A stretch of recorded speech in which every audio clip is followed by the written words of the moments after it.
بسم اللہ الرحمن الرحیم۔ السلام علیکم ورحمۃ اللہ وبرکاتہ۔ نیکیوں کے ثمرات کے سلسلے میں آج کا جو موضوع ہے، جو عنوان ہے، مسجد میں آنے کے فوائد ہیں۔ مسجد میں آنے کے فوائد کیا ہیں؟ مساجد اللہ کا گھر ہے جس میں آنے والے اللہ کے خاص مہمان ہیں۔ شہنشاہ عالم اپنے مہمانوں کی خاص تواضع بھی فرماتا ہے اور انہیں اپنے گھر میں آنے کی وجہ سے کئی ایک انعامات سے نوازتا ہے جو کہ درج ذیل ہیں، جو کہ آپ کے سامنے بیان کیے جائیں گے۔ سب سے پہلے جنت کی مہمان نوازی ہے۔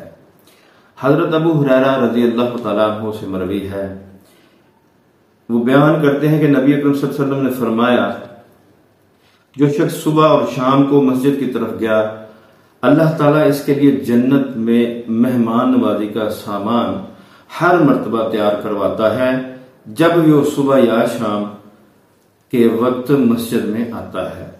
روز قیامت نور کی بشارت۔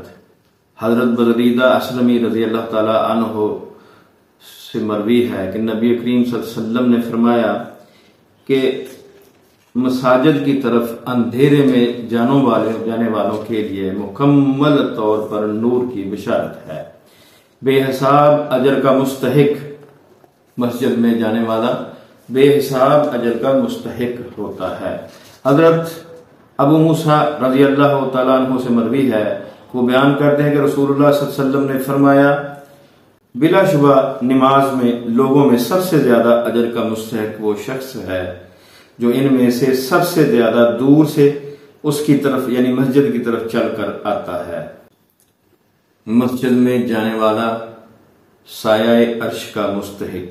سیدنا ابو ہریرہ رضی اللہ تعالیٰ عنہ سے روایت ہے، وہ بیان کرتے ہیں کہ رسول اللہ صلی اللہ علیہ وسلم نے فرمایا، 7 بندے جن کو اللہ تعالیٰ روز قیامت اپنے عرش کا سایہ نصیب کریں گے، جس دن اس سائے کے علاوہ کوئی سایہ نہیں ہوگا۔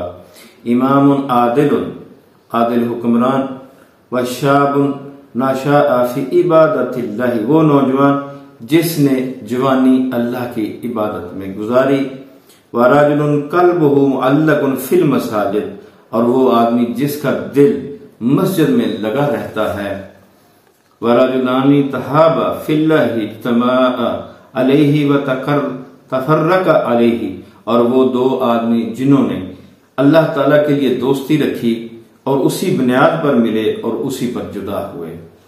وَرَجُلٌ دَعَتْ حَنْ عَمْرَاتًا ذَاتُ مَنْصَبٍ وَجَمَالٍ فَقَالَ أَخَافُ اللَّهِ، اور وہ آدمی جس کو حسب نسب والی اور خوبصورت عورت نے برائی کی دعوت دی لیکن اس نے کہا میں اللہ سے ڈرتا ہوں۔ وَرَجُلٌ تَصَدَّقَ بِصَدَقَاتٍ فَأَخْفَاهَا حَتَّى لَا تَعْلَمَ شِمَالُهُ مَا تُنْفِقُ يَمِينُهُ، اور وہ آدمی جو اس قدر پوشیدہ طور پر صدقہ کرتا ہے حتیٰ کہ بائیں ہاتھ کو پتہ بھی نہیں چلتا کہ دائیں ہاتھ نے کیا خرچ کیا ہے۔ وَرَجُلٌ ذَكَرَ اللَّهَ خَالِيًا فَفَضَّتْ عَيْنَاهُ، اور وہ آدمی جس نے تنہائی میں اللہ کو یاد کیا اور اس کی آنکھیں رو دیں۔ مسجد میں جانے والوں کے گناہوں کی معافی۔ حضرت ابن عمر رضی اللہ عنہ سے مروی ہے کہ رسول اللہ صلی اللہ علیہ وسلم نے فرمایا، من راح الی مسجد الجماعت فخطوات تمحو سیئات وخطوات تکتب له حسنات ذاہبا وراجعا، جو شخص جماعت والی مسجد جامع مسجد کی طرف جائے تو اس کا ایک قدم گناہ مٹاتا ہے اور دوسرے قدم کی وجہ سے نیکی لکھی جاتی ہے، جاتے ہوئے بھی اور واپس آتے ہوئے ہی۔ سبحان اللہ، کتنا اجر ہے۔ مسجد میں جانے والے کو حاجی کی مانند اجر ملے گا۔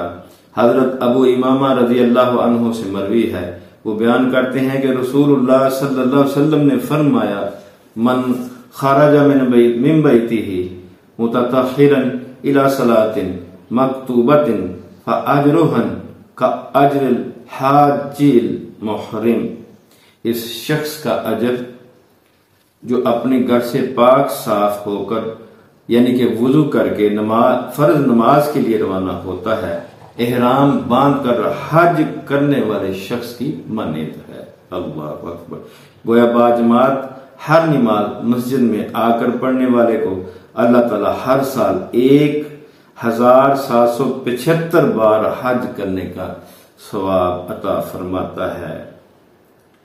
مسند احمد سندہ حسن، مسجد میں آنے والا اللہ کا مہمان ہے۔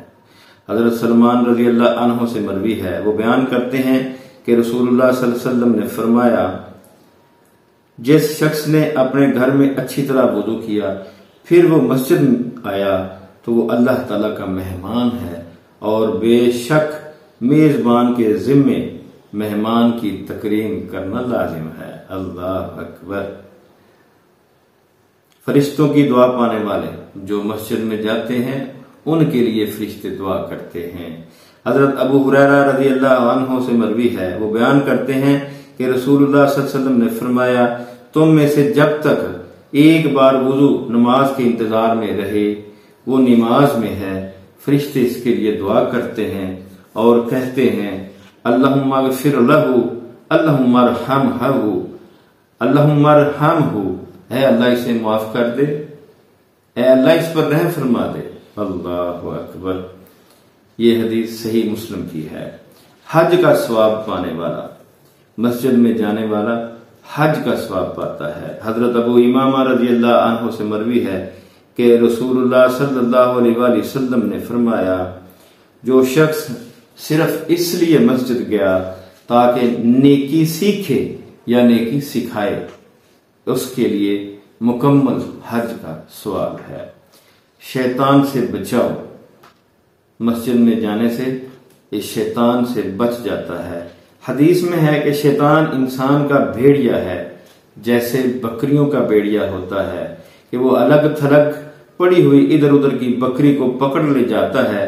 پس تم پھوٹ اور اختلاف سے بچو، جماعت کو اور امام کو اور مسجد کو لازم پکڑے رہو۔ اللہ اکبر، سبحان اللہ۔ جنت میں گھر، اللہ اکبر، مسجد میں جانے والوں کا جنت میں گھر۔ حضرت عثمان رضی اللہ عنہ سے مروی ہے، رسول اللہ صلی اللہ علیہ وآلہ وسلم نے فرمایا، من بنا للہ مسجدا بنا اللہ لہ مثلہ فی الجنہ، جو شخص اللہ کے لیے مسجد بنائے گا اللہ تعالیٰ اس کے لیے اس کی مثل جنت میں گھر بنائے گا۔ سبحان اللہ، سبحان اللہ۔ اللہ تعالیٰ کی پسندیدہ جگہ، ابو ہریرہ رضی اللہ عنہ سے مروی ہے، کہتے ہیں کہ رسول اللہ صلی اللہ علیہ وسلم نے فرمایا، احب البلاد الی اللہ مساجدوہا وابغض البلاد الی اللہ اسواقوہا۔ اللہ تعالیٰ کے نزدیک سب سے پسندیدہ جگہ مسجد ہے، اور اللہ تعالیٰ کے نزدیک سب سے ناپسندیدہ جگہ جو ہے وہ بازار ہیں۔ مسجد جاتے وقت قدم قدم پر نیکی، ہر قدم پر نیکی مسجد جاتے ہوئے۔ ابو ہریرہ رضی اللہ عنہ سے روایت ہے کہ رسول اللہ صلی اللہ علیہ وسلم نے فرمایا، جو آدمی گھر سے مسجد کی طرف نکلے اس کے ایک قدم کے بدلے ایک نیکی لکھی جاتی ہے، اور ایک قدم کے بدلے ایک برائی مٹا دی جاتی ہے۔ اللہ اکبر، کتنا بڑا اجر ہے۔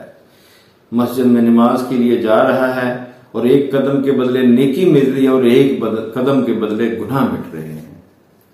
مسجد میں نماز کا انتظار بھی نماز ہے۔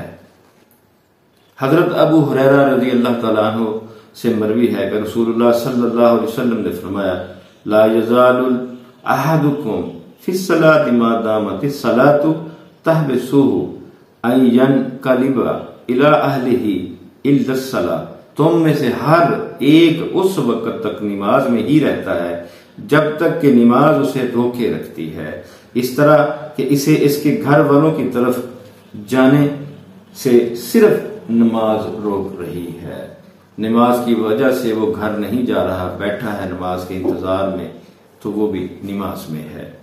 مسجد کے خادم کی فضیلت دیکھیں، اب جو مسجد کا خادم اس کی کتنی فضیلت ہے۔ ابن عباس رضی اللہ عنہ بیان کرتے ہیں کہ مریم کی والدہ نے اپنے ہونے والے بچے کو مسجد کی خدمت کے لیے وقف کر دیا تھا، جیسا کہ قرآن مجید نے ذکر کیا ہے، نظرت لک ما فی بطنی محررا، سورہ آل عمران آیت نمبر 35، میں نے نظر مانی ہے تیرے لیے اے اللہ جو میرے بطن میں ہے۔ پھر جب اللہ نے ان کی گود میں مریم علیہ السلام کو ڈالا تو انہوں نے اسے مسجد کی خادمہ بنا دیا۔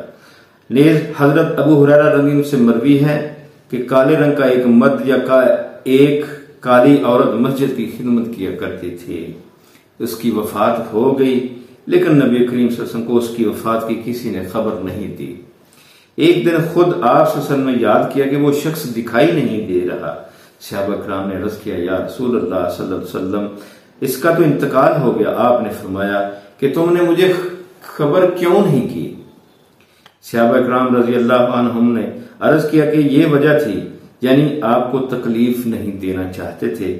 گویا لوگوں نے اسے حقیر سمجھ کر قابل توجہ نہ سمجھا، لیکن آپ صلی اللہ علیہ وسلم نے فرمایا کہ مجھے اس کی قبر بتاؤ۔ پھر آپ صلی اللہ علیہ وسلم اس کی قبر پر آئے اور اس کی نماز جنازہ پڑھی۔ اللہ اکبر، مسجد کے خادم کی کتنی فضیلت ہے۔ انشاءاللہ آگے جو بیان ہوگا وہ اذان کے فوائد